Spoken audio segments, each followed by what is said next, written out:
कार्तिक मास की त्रयोदशी के बाद से कुछ चीजें हैं जो बदल जाती हैं। हमारी परंपरा में एक विज्ञान बनाया गया था कि हमें कैसे रहना चाहिए, तो दिवाली के महत्व को काफी हद तक नजरअंदाज कर दिया गया है। इसे वापस लाने का समय आ गया है ताकि आपकी ऊर्जाएं गिर ना जाएं और आप उन सभी अशुभ शक्तियों के शिकार न बन जाएं जो हमेशा हम पर काम करती रहती हैं।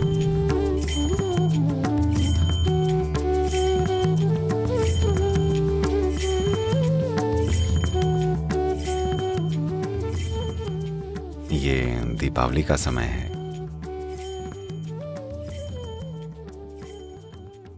इसका क्या महत्व है?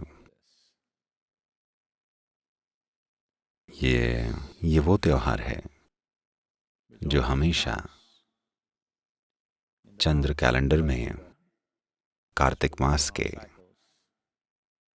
13वें दिन आता है और इसे त्रयोदशी कहते हैं। कार्तिक मास के 13वें दिन त्योहार होता है।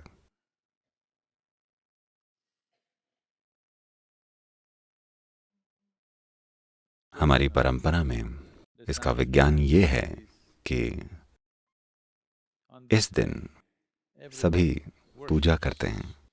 दीपावली के दिन ये परंपरा है कि सभी धन्वंतरी की पूजा करते हैं, जो कि हमारी सेहत और खुशहाली के लिए समर्पित एक देवता हैं।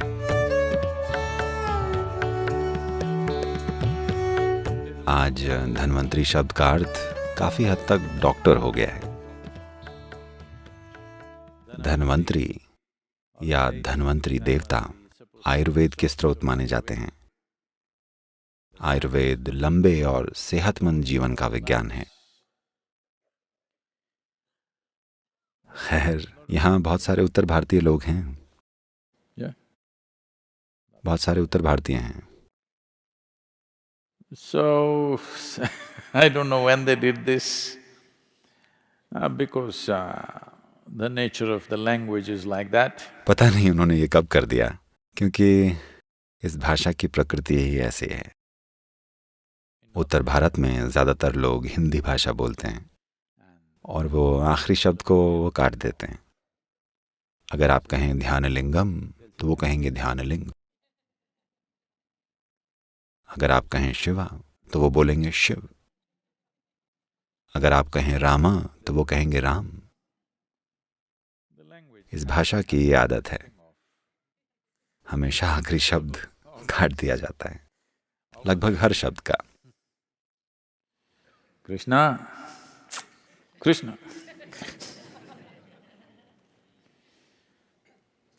Deepavali, Diwali. कुछ इस तरह। तो किसी ने धन्वंतरी और त्रयोदशी शब्दों को काटा और बना दिया धनतेरह। जो चीज सेहत की थी वो धन की बन गई। धन यानी पैसा। अब सब सोचते हैं दीपावली पैसे से जुड़ी है। ये बात सेहत की क्यों है? For those of us who live in the northern hemisphere, it is from this day onwards certain things change from the Trayodashi of Kartika Masa. क्योंकि हम में से जो लोग उत्तरी गोलार्ध में रहते हैं, उनके लिए कार्तिक मास की त्रयोदशी से कुछ चीजें बदल जाती हैं। चीजें बदलती हैं कुछ ऐसे कि जीवन धीमा होता चला जाता है। तो सर्दियों के महीने के दौरान आपको अपने साथ क्या करना चाहिए, आपको कब उठना चाहिए, आपको क्या खाना चाहिए, आपके खाने की आदतें कैसे बदलनी चाहिए, आपके योग अभ्यास कैसे बदलने चाहिए, सबके लिए हमारी परंपरा में एक विज्ञान बनाया गया था कि हमारा रहन सहन कैसा होना चाहिए ताकि सर्दियों के महीनों से हम गुजर पाएं, बिना बीमार पड़े, बिना निराश हुए और बिना जीवन में संतुलन और उद्देश्य खोए। ऐसा कैसे करना है, इसका एक पूरा का पूरा विज्ञान था। दिए जलाना और पटाखे फोड़ना भी उन्हीं चीजों में से एक था, ताकि आपकी ऊर्जाएं गिरने न लग जाएं। वंश के स्तर पर एक आयाम होता है। हमारे अंदर विकास की प्रक्रिया से जुड़ी यादें होती हैं जो सोचती हैं कि जैसे ही सर्दी के महीने आते हैं, चाहे मौसम वाकई ठंडा हो या ग्लोबल वार्मिंग की वजह से गर्मी बनी रहे, उससे कोई फर्क नहीं पड़ता, बदलाव तो होते ही हैं। धरती और सूरज के बीच की दूरी और धरती और सूर्य के बीच की स्थिति बदल जाती है। इस वजह से धरती पर जीवन धीमा होता जाता है। अगर आप एक भालू होते मेरा मानना है कुछ समय पहले आप थे तो आप एक लंबी नींद में होते। तो शरीर में लंबी नींद में जाने की एक टेंडेंसी या प्रवृत्ति होती है।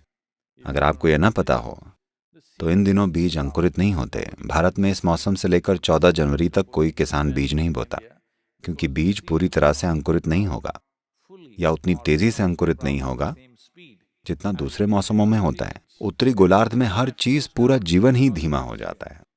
क्योंकि जीवन धीमा होने जा रहा है, इसलिए हम अपने आसपास और ज्यादा ऊर्जावान चीजें करने की तैयारी करते हैं ताकि हम खुद धीमे ना हो जाएं और इसका हिस्सा न बन जाएं। एक तरह से हम अपने विकास की प्रक्रिया पर डटे रहना चाहते हैं। हाँ, अगर हम कोई और प्राणी होते तो हम कहीं दुबक कर सो जाते, पर अब हम इंसान बन गए हैं। हमने अपने शरीर की सीमाओं को पार कर लिया है।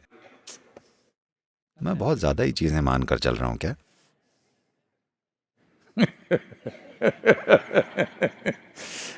माना जाता है कि आप अपने शरीर की टेंडेंसी से ऊपर उठ चुके हैं, तो इनसे ऊपर उठने के लिए कई गतिविधियां बनाई गई हैं ताकि आप एक वैसे हाइबरनेशन जैसी हालत में ना चले जाएं। शारीरिक सुस्ती, मानसिक स्तर पर थोड़ा सा डिप्रेशन, ऐसे सभी के साथ आसानी से हो सकता है, क्योंकि मौसम ही ऐसा होता है। ठंडे देशों में निश्चित रूप से लोग इसका अनुभव करते हैं, हाँ या नहीं? क्योंकि आपके भीतर चीजें धीमी हो गई हैं। उत्तरी गोलार्ध में सिर्फ आप ही नहीं, सब कुछ धीमा हो जाता है, क्योंकि सूर्य के साथ हमारा संबंध बदल जाता है, जो कि हमारे जीवन का बेसिक सोर्स है। इस धरती पर ऊर्जा का बेसिक सोर्स सूर्य है। इसलिए नहीं कि आपने सोलर पैनल बना लिया है, सूर्य हमेशा से रहा है। अब क्योंकि उत्तरी गोलार्ध और सूर्य का संबंध बदल गया है, यानी आप सूर्य से दूर हो गए हैं, इसलिए इस महीने से धीमापन आ जाता है। इस चंद्र माह के 13वें दिन से ऐसा होता है, जिसे कार्तिक त्रयोदशी कहते हैं। तो इसकी भरपाई के लिए भारत में तरह तरह के काम किए जाते हैं। इस महीने के बाद से आमतौर पर परंपरा के हिसाब से इस समय पुरुष और महिलाएं अपने काम आपस में बदल लेते हैं। एग्जाम्पल के लिए, ये महिलाओं के लिए रोजाना का काम है।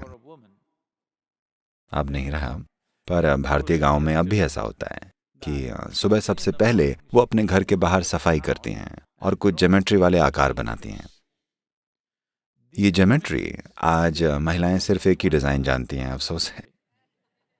वो एक ही चीज बना देती हैं, या इसे रंगवा देती हैं, या एक खाके से उसे बना देती हैं, नहीं तो उन्हें चावल के आटे से रंगोली बनानी होती है।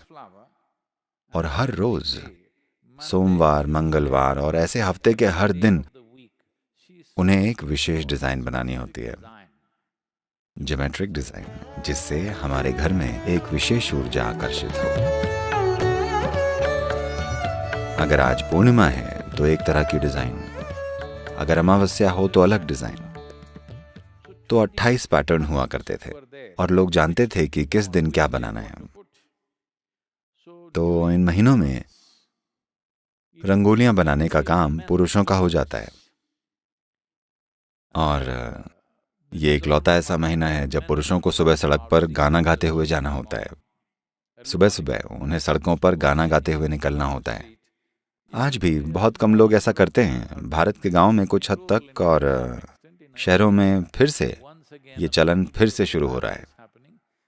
आज हमारे शहर बहुत बड़े हो गए हैं, वरना अगर आप किसी गांव में रहते तो वहां रहने वाले हर इंसान को अपने सिस्टम में ढोल और संगीत की इस ताल की जरूरत होती है, ताकि वे हाइबरनेट न करने लगें, ताकि उनका सिस्टम धीमा न हो जाए। तो दीपावली इसीलिए होती है। शायद आप रोशनी न देख पाएं, इसलिए पटाखे जलाए जाते हैं ताकि आप जाग जाएं।